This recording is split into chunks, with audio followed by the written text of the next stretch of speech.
mangsa alam harita beki sore bae. Jalma-jalma di lemur kincir geus areueuh palaracir lompatan lantaran sieun ku sikorna. Imah anu dipake nenden layon Aki Kadra geus kahuruan jeung imah anu sejenna oge. Jumlah imah anu diduruk ku sikorna teh aya 5 imah, kabehanana oge harita sing perepet, malahan mah sinalatuna ge kejomantara menikeun kamulek ngebul ka luhur. Aki Kadra eueuh anu ngamankeun atawa eueuh anu mawa lantaran sieun ku sikorna diantepkeun bae layonna teh di hiji imah anu keur kahuruan diduruk ku sikorna. Beki ngakedian eta seuneu teh nya antukna nama 5 imah teh dihakan ku eta seuneu. Sikorna mah harita aya di paguruan kilat bala. Harita oge keur diuk di hareupeun paguruan.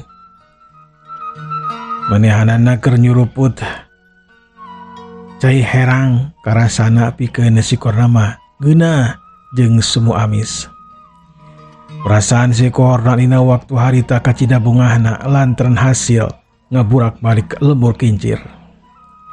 Tujuan utama nama memang hayang ngawasa eta lembur jeung neangan hiji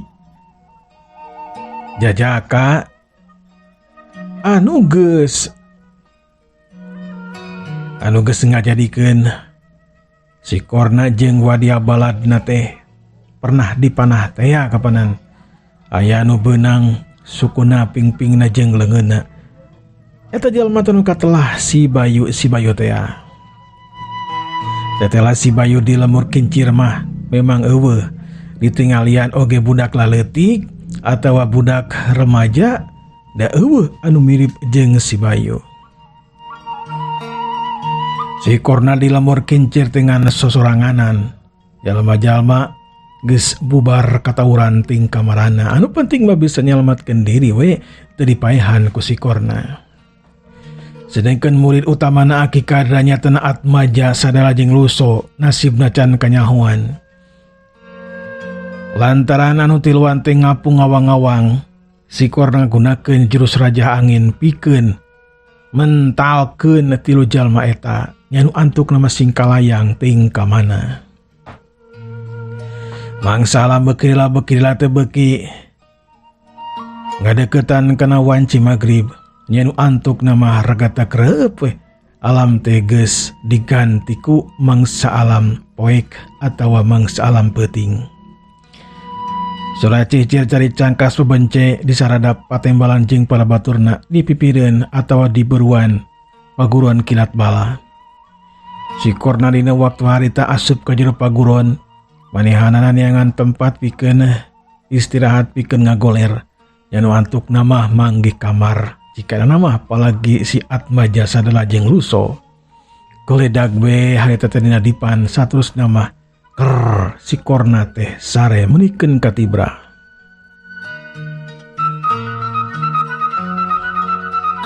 Kasugri para wargi gancangna mangsa alam peuting teu kacaturkeun dina ucaring icarita kiwari urang kocapkeun dina mangsa alam isukna isuk-isuk.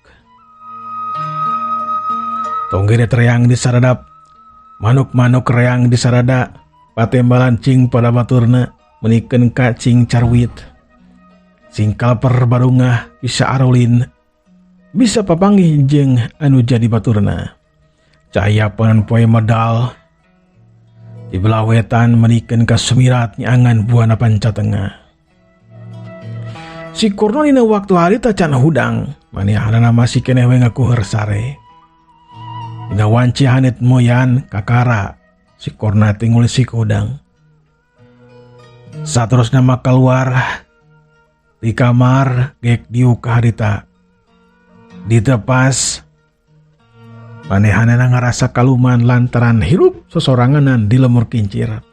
Cacakan lamun loba jalma matang tu manehanana teh bakal bisa disuguhan cai disuguhan kadaharan jeung rea-rea deui. Tapi pikeun si Korna mah dek hirup sorangan atawa lobaan ge sarua bae. anu penting mah manehanana kudu neangan kadaharan.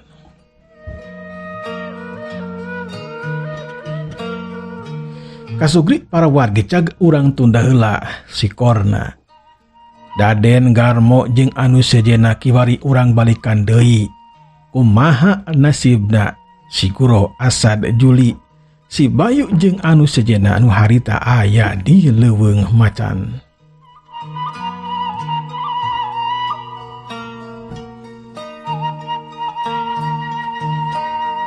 Di pileuweungan nyatana di landeuh di deketeun wahangan. Anu eta wahangan teh jadi batas leuweung macan pikeun ngajugjug ka pasir-pasir anu sejenna. Nyatana ka pasir kuda, pasir meong, pasir orai, jeung pasir-pasir anu sejenna.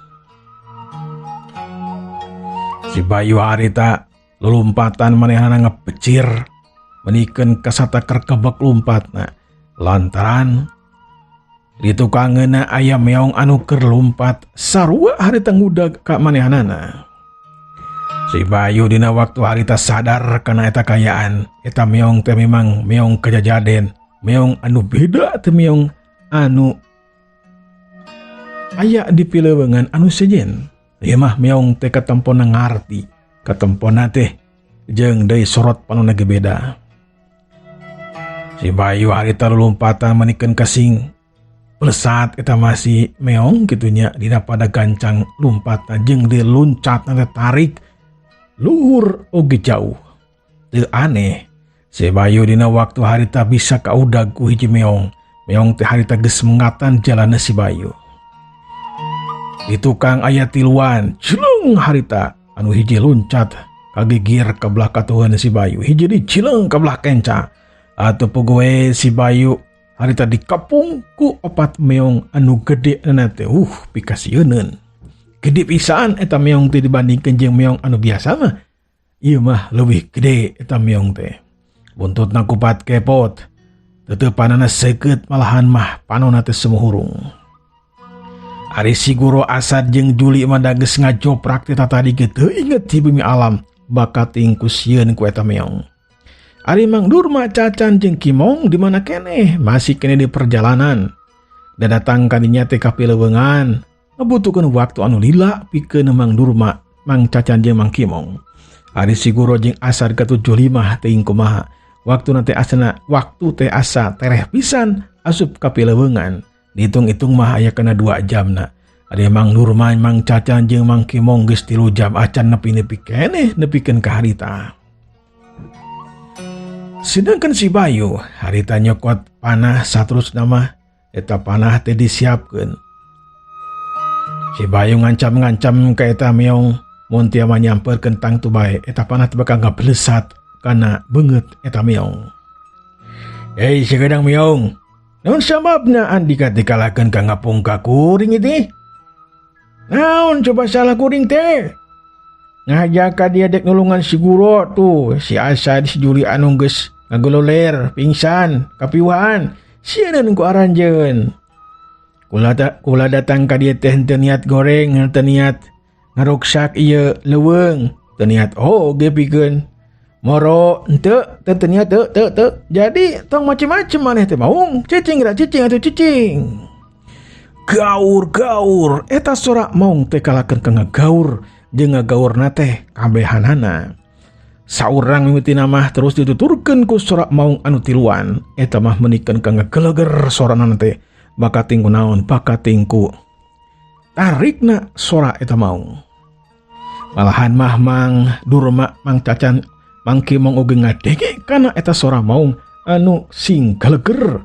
Bakat tingku handaruanana menikeun ka sing saleor di tempat eta, tempat-tempat anu di deketeun pileuweungan teh leuweung macan. Sora maung anu ngagaur teh kadengieun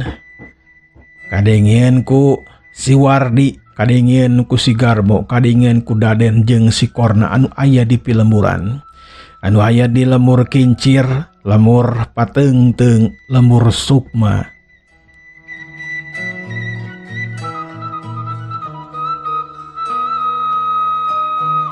Jeung hiji deui nyatana lemur cangkrem. Si Wardi cicingna teh di lemur cangkrem. Ari Sigar mama di lemur sukma sedengkeun Daden lemur pateungteung, si Korna di lemur kincir anu hirupna teh ngan sosoranganan. Beda jeung Daden oge Garmo jeung si Wardi eta mah hirupna teh jeung rahayat di lemurna. Disugemakeun, diberi kadaharan, diberi cai jeung sajaba-sajabana lantaran rahayat lemurna teh taluk tunduk patuh ka si Wardi, si Garmo jeung Daden. Anu opatan teh di lemurna masing-masing menikeun kacuringhak ngadenge aya nu ngagaur teh sok padahal jarakna anggang pisan eta jarak tapi kadingieun ku opat jalma eta. Bogoe Wardi, Garmo, Daden jeung si Korna harita menikeun kacuringhak saterusna singkil. Yen eta meong teh sora meong teh lain meong anu biasana tapi meong ka Daden karasa geter kakuatanana. Yanu antuk nama harita Wardi, Garmo, Daden jeung si Korna teh cirelat harita ninggalkeun nepi lemuran. Manehanana ngamaksud datang ka pileuweungan, nyatana deukeut leuweung macan. Si Bayu anu tita tadi ngadengikeun eta sora maung ti kadeukeutan, hatena ngageter oge. Tapi anehna eta maung anu opatan teh sabada ngagaur henteu narajang ka si Bayu. Atawa henteu luncat nyakar henteu tapi caricing we, ngan kitu we. Segor. Terus nama gaur gitu be. Henteu wanieun nyakar bebarengan teu, caricing we kabehanana oge. Si Bayu bekidila teh asa beki wani manehanana lantaran eta maung teh kalahkeun ka cicing henteu narajang ka manehanana. Hei maung, sagadang maung anu opatan. Naon sabenerna maksud anjeun teh ieu kalahkeun ka ngahalangan kakuring yeuh? Naon yeuh? Naonan yeuh? Bisi di panah, nama ni hayang di panah kukuring teh ha? Ada kumaha yeuh? Eta maung teh ngagaur saurang hiji, tapi anu tiluan cicing. Bekirila manu tiluan makalahkan ka depa, ari nu hiji mah gagauran terus kekituan gagauran. Metak ngaruntakeun jajantung. Tapi si Bayu mah bekirila teh asa beki kuat, teu sieun ku gaurna eta meong. Si Bayu panasaran mun teh mah tumpak kana tonggong eta maung nah bakal ngamuk si maungna atawa henteu. Hal ieu teh kudu dicobaan lantaran penasaran si Bayu harita. Ya tungtung nama eta panah teh diasupkeun kana wadah anu aya di tukangeun si Bayu nya tenang ngedaplok dina tonggongna. Ari jamparing mah dicekelan ku leungeun kencana. Teu asa-asa culang we. Si Bayu harita luncat ka maung anu keur gagauran. Jadi laoge harita cok si Bayu teh harita geus tumpak dina tonggong eta maung. Si Bayu langsung ngusapan kana eta maung. Tapi dina waktu harita mah si maung teh memang benar-benar mongeun ditaekan ku si Bayu. Eta maung teh babadug ka ka dieu. Malahan mah digebi-gebi ke badan si Bayu oge. Si Bayu harita muntang kana bulu eta maung, malahan mah muntang kana sirahna, kana ceulina oge muntang. Dikitukeun ku si Bayu teh kalahkeun begemotah eta maung teh. Terus abrut-abrutan, abrug-abrugan, belenyong ka itu, belenyong ka dieu. Tetep we si Bayu masih kene anje ceuleuh dina tonggong eta maung. Nya kulantaran si Bayu teh masih kene aya dina tonggong eta maung. Maung teh harita jiga kuda bae nangtung tah. Sabaraha kitu mah si maung teh ngacungkelkeun badanna sangkan si Bayu oge ngacungkel ka handap. Ogohe si Bayu kaget tindakan eta maung teh geus kahartieun. Cilong si Bayu teh luncat. Eta maung teh bungaheun lantaran si Bayu geus luncat tina tonggongna. Naon atuh ide? Maung, dapat kekieuan ide? Ari embung manyanggeus atuh teh naon embung mah? Ya bangan syukur nguji, nah maneh teh daek tumpakan kukuring atau moal. Nya ari embung mah teh naon? Bagus lah. Ari embung mah awas atuh tong sok ngaganggu atuh. Eta mah gaur. Eta maung anu ditumpakan teh gaur berejeng polotot. Seak Harita masih maung teh kalahkan kana rajang tak si Bayu amekeun jiga teh lantaran si Bayu kalahkan katumpak dina tonggongna. Si Bayu kaget nampo kecepatan gerakan eta maung teh luar biasa kesit. Malahan ngarontok ka si Bayu. Si Bayu harita rikat luncat cileung keplos. Serangan eta maung teh ngaplos tapi kuku-kuku nama harita nemenikeun karang ngawas. Nyakar teh kana jujukutan kana taneuh menikeun kala mokot leungeun eta si maung. Maka tengku nyecep-nyecepna jeung tarik-tarikna eta gerakanana jadi weh si leungeun si maung teh anu belah hareup anu dua teh harita nyecep kana taneuh. Sedangkan si Bayu harita geus pancu nangtung marahan mah nyekekek seuri. Dekeuna maung na teh jurus naon aja teh jurus maung. Tegeuna sok atuh terajang deui we. Nah hesena tuh non hesena terajang deui sok terajang deui. Eta maung teh malikeun badana cilong luncat seperti tadi. Ayeuna mah gerakan leuwih kancang siat. Harita dampal leungeun si maung belah kencak menikeun ka nyerapet. Nyakar kana beungeutna si Bayu. Tapi si Bayu ge mungeun buru-buru harita loncat ka tukang kilek plos. Tegeuna. Sedangkan maung anu tiluan mah kalahkeun ka depa we barejeng nempo eta maung anu hiji anu kerna rajang ka si Bayu. Si Bayu nampak itu rada bungah lantaran henteu dihurup ku opatan. Lamun dihurup ku opatan jika nate si Bayu bakal mangpret kabur ninggalkeun eta petempatan. Lantaran sieunun ku opatan mah. Ari hiji mah cenah masih kena bisa ngagiwar. Ku kitu teh mah harita oge si Bayu bisa ngagiwar nyingkan kana panrajangna eta maung. Kilek plos. Cilang kilek plos. Terus-terusan bae harita ngeplos jeung ngeplos bae. Dinaji mangsa si Bayu nyokoti panahna harita. Dina waktu eta maung teh luncat, kalayang teh luncat. Si Bayu rikat harita ngabelesatkeun panahna menikeun ka nyerapet gancangna keur 350 km per jam. Gancangna eta panah. Ogo we ari gancang panah mah tangtu bae serangan eta maung teh bakal kandek di jalan. Siet hiup. Prus. Eta panah teh keuna pisan kana beuteungna eta maung. Puguh we eta maung teh langsung ngagoak gagauran. Saterusna mah gubrag eta maung teh ngagubrag kana taneuh. Getihna harita keluar tina beuteung eta maung. Bungan maneh atuh da naon geura kalahkeun kana rajang geus diomrolkeun tadi ge diomongan tadi ge. Nanaonan kikieuan teu kudu atuh teu kudu kikieuan. Dek nulungan si Guru si Asa jeung si Juli ngamaksud ka dieu teh kalana rajang di dinya mah. Eta maung teh kokosehan dina taneuh harita pikawatireun memang. Getih tina beuteungna eta maung teh ngapayabah di eta petempatan kana jukut. Maung anu tilu nempok kitu harita langsung narangtung. Si Bayu harita kaget lantaran anu tiluan ena mah muncereng ka manehanana. Burung bang bae si Bayu teh lompat lantaran sieun ku tilu maung anu katempeun teh ambekeun ka dirina. Cileng eta maung tiluan teh harita lompat saterusna mah ngamaksud enek nyakar ka si Bayu. Si Bayu lompatan papalicetan ke belah kenca, ke belah katuhu, terus kegituan dijigjag lompatan teh. Sedangkan di dinya mah tatangkalan teh tangkal kai teh henteu pati rajeg, da rajeg sote di ditu di pasir. Ieu mah kapan dihanap nyatana dilandeuh. Lamun teh mah si Bayu mentas ke belah ditu ngabutuhkeun waktu deui. Di dinya teh aya wahangan. Lamun loncat moal kuat.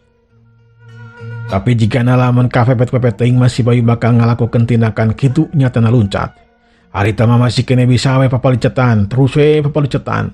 Eta maung teh nu tiluan ngudagna beuki teh beuki gancang. Dina waktu harita si Bayu ngabekaskeun di bae atawa ngabelesatkeun panahna anu diala teh harita beungeut eta maung anu hiji anu aya di belah kencaeun. Sieup belesat. Beurang ngelompat si Bayu mah. Eta panah ngabelesat harita. Karena banget eta maung, tapi edas eta maung teh ngarti buru-buru harita. Manehanana teh ngedeprek atawa eureun heula langsung ngedeprek ngelok. Tilu teh mah meureun kitu. Ablos eta panah teh teu keuna. Anu dua harita luncat ngadeukeutan ke si Bayu. Anu hiji lima harita nu ngedeprek teh nangtung saterusna mah ngudag ti tukang. Si Bayu diudag kedua meong dituturkeun ku hiji meong. Bekirilah teh beki ngajauhan eta patempatan. Tempat anu dipake ngagoler ku si Guru aya teh beki ngajauhan we si Bayu teh tina tempat si Guru Asad jeung Juli. Tapi dina waktu harita ge si Bayu inget manehna teh init ka mana ulah nepikeun ka poho lantaran tujuan utamana hayang nulungan si Guru Asad jeung Juli. Si Bayu sejeroning lompat teh bisaan pisan dina ngeblesatkeun panah blesat. Aya 2 panah harita ngeblesat kana eta maung anu diala teh tikoro nawe sakalian cek si Bayu teh mah lantaran keselamatan dirina memang aya dina leungeunna manehanana. Lamun teh mah mampu ngarubukeun eta maung tang tu bae manehanana teh bakal salamet, tapi ari teu bisa ngarubukeun maung mah si Bayu memang kaancam jiwana. Siat blesat jilang plos. Eta panah teh ngablesat ka tukang nyatana kana maung anu aya di tukang. Eta maung teh kaget lantaran teu apaleun mimitina yen aya panah. Atuh siut bras 2 panah harita kena pisan kana dadana eta maung. Eta maung teh langsung gogoakan kagauran saterusna mah cungkal wae ngacungkal getihna harita ngabayabah kana jujukutan. Pikawatireun pokona hahargungan. 2 maung kadenge harita hahargungan menikeun ka kadenge ka itu kadieu. Anu itu oge nu teh heula tadi. Nyatana anu di panah palebah beteungna masih keneh adug-adugan ka tu kadieu kokosehan malahan mah nyejekan ka dieu. Tangkal kai ge di dinya anu aya deketan eta meong teh dicecek.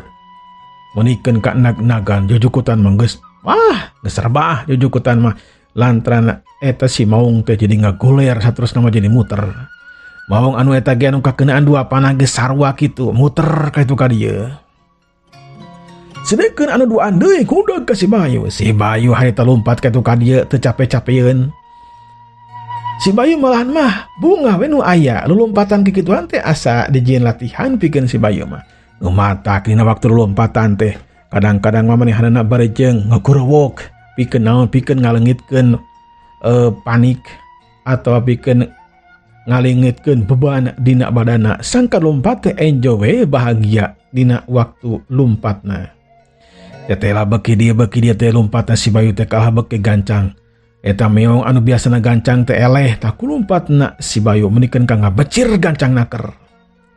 Dina waktu harita si Bayu eureun heula lompatna nyumput dina buni dina balik cucukutan. Eta meong teh lompat cileng pelesat gancang naker lompatna. Dina waktu harita si Bayu katempo pisan di hareupeun si Bayu aya nu ngaliwat nyatana 2 meong menikeun ka ngabaratek lompat. Si Bayu tadi nama adek di panah eta meong. Tapi dipikir-pikir asa karunya anu antuk nama diantepkeun we si meong teh ngablusat ke belah ditu nyatana ke belah kulon diantepkeun bae ku si Bayu. Di belah kulon teh para kaum dangu sadayana dirinya teh aya pasir nyatana pasir congkok.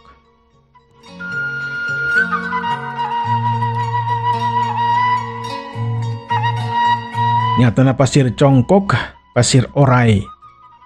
Di tengah-tengah teh nyatana pasir meong. Belah dieuna we belah wetan nyatana pasir kuda.